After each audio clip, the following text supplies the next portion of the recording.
Hi everyone. So this is my last weekend in Paris before I Eurostar back to London. It's been an intense 3 weeks looking after my back, which got damaged at a Zoom located Ashtanga class, and taking care of other stuff for work for our law firm Crefovi, and also taking care of myself. So it's been useful to go back to Paris after around 4 months in London, where I just couldn't move because of all the lockdown rules. It's so important. I mean, what I have been taught by this whole experience is that it's so important to be able to seamlessly move around, between countries where you work, and it becomes really very difficult to run a business when you can't move from one place to the other, in a seamless manner. Thank God, Paris and London are only separated by 2 hours on the Eurostar, but basically between January and March it was impossible to circulate. So so things are getting better. Apparently on tomorrow, on the 17th of May, Monday, we're going to also have some new rules in relation to the easing of rules when you come back to the UK. Apparently before the 17th of May it was necessary to do two PCR COVID tests, one when you arrive on the second day, and then another one when you've been back in the UK for 8 days. So I don't tell you about the cost. I mean, it's just so expensive because of course the NHS doesn't pay for this sort of stuff, so you've got to go private, and it costs you 120 pounds each time you do a PCR test. So basically it costs you 3 times the amount of your Eurostar ticket just to go one way, Paris-London, which is just getting ridiculous.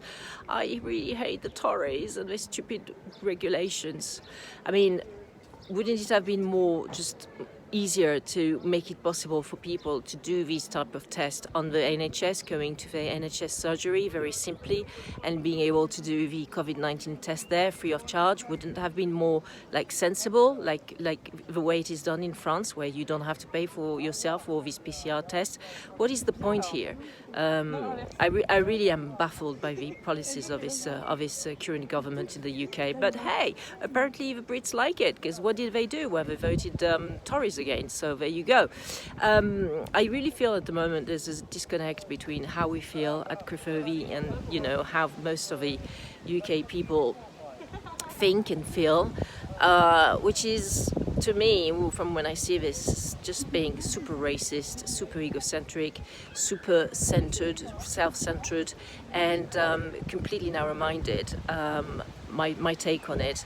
Hopefully the Scots are going to make a point and show to the rest of the United Kingdom. But basically, when you isolate yourself and you basically cut yourself from the rest of Europe, there's no project. It doesn't flow seamlessly. You can't do business in continental Europe anymore because there's no banking license yet you can get now to do business out of the UK, to sell some banking products and other finance products to the rest of Europe. It's very difficult to circulate, as I just mentioned. Hopefully this is like a temporary situation due to COVID. But I read also recently in the press that an Italian citizen got deported to some immigration centres by the Home Office while she visited a cousin in the UK. I mean, hello, what was that about? So there's a sort of climate of anxiety, a fear that is very much entertained and developed by the Tories, by this current UK government, which frankly just disgusts me. It just disgusts me. There's no other word. So, we're going back to London. We're going back to the UK, making the most of our life in London, which is the city I love the most in the world, to be honest. And then Los Angeles, and perhaps maybe third place Paris, but I'm not sure. Paris is always complicated for me. But anyway, so we're looking forward to going back to London for sure, because, as I said, this is my most preferred city in the world. I love it.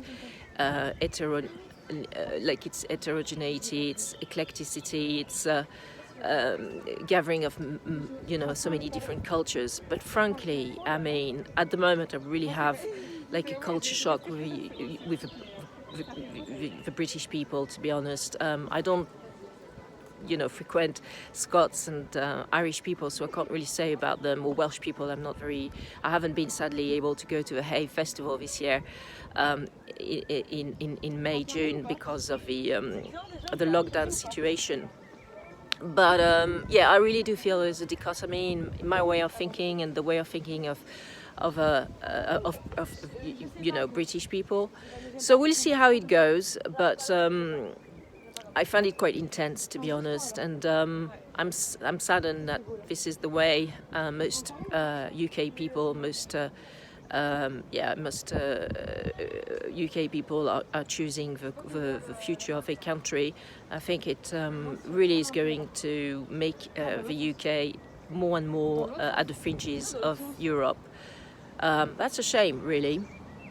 London hopefully will keep on to be an economic and financial centre in Europe, hopefully, especially for creative industries, which we look after.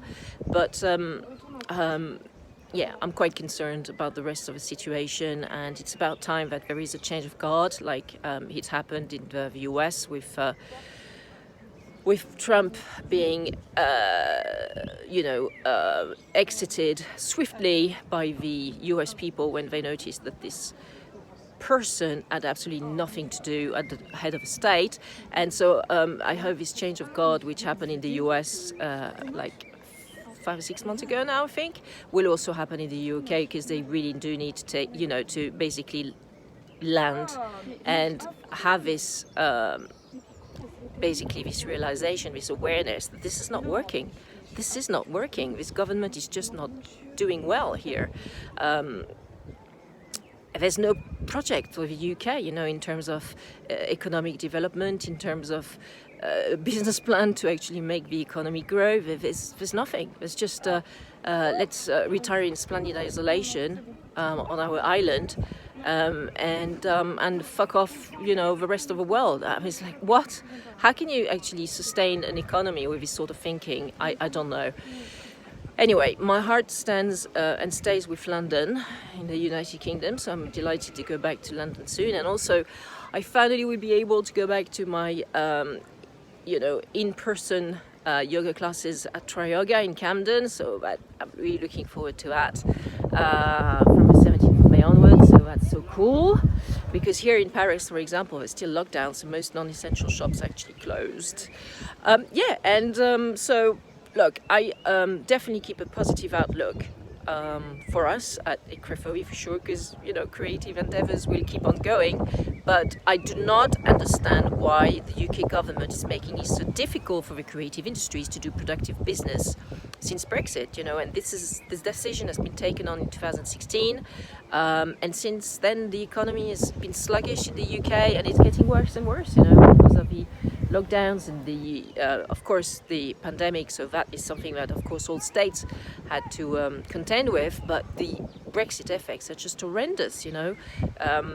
So many companies have to set up some secondary office and branches and subsidiaries in one country in continental Europe to be able to keep on doing good business, to avoid custom duties, taxes, etc. It just doesn't make sense. It just doesn't make sense from a rational standpoint and an economic standpoint. So am I missing something here? I mean, why is it that the majority of UK people are taking decisions with something else than they, mind they had, right? With their grey cells. What are they using to do some decision making here? What? Their guts, their sexual organs, their heart? I doubt that this is their heart who is actually asking them to become so racist. But anyway, so I'm baffled. So I feel at the moment very detached, even conflicted with the way most UK people think and behave. But hey, I don't have to hang out with them, so it's okay. And in my various,